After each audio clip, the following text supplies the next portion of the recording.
Kakamustahin po natin ang gagawing paghahanda para sa diocesan phase ng beatification ng isa nating kababayan upang maging isang ganap na santo. Si Bernard Ferrer sa Detalye Live. Bernard?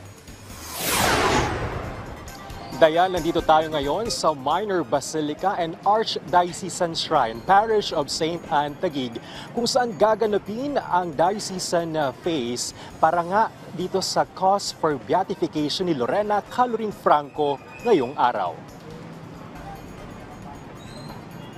Naghahanda ang Minor Basilica and Archdiocesan Shrine, Parish of St. Anne, Taguig para sa diocesan phase ng cause for beatification ni Lorena Calorin Franco. Isa itong mahalagang proseso na maaring humantong upang edeklara si Franco bilang isang blessed at kalaunan ay makanonize bilang isang ganap na santo. Kabilang sa highlight ng aktibidad ngayong araw ay ang pagbasa ng Supplex Libellus na kinabibilangan ng talumpbuhay ni Calorin. Pagbasa ng isang dokumento na ipinadala kay Diocese of Pasig Bishop Milo Hubert C. Vergara na nagpapatunay na walang humaharang sa magiging proseso kay Calorin.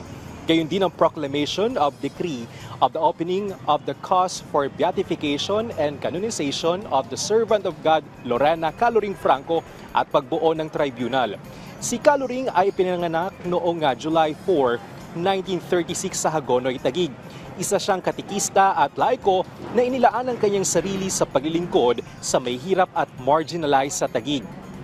Taong 1990 nang ginawaran si Calorin ng papal honor ni Pope John Paul II. Nabigyan din siya ng Mother Teresa Award. Nagkaroon ng sakit na cancer si Calorin pero hindi siya tumigil sa paglilingkod. October 17, 2011 nang pumanaw si Calorin. Dayan, ilan sa aking nakausap ang hindi man personal na nakilala si Calorin pero humanga sa simpleng buhay niya lalo ng pagbabahagi ng salita ng Diyos sa mga kabataan. Balik sa iyo, Dayan. Maraming salamat, Bernard Ferrer.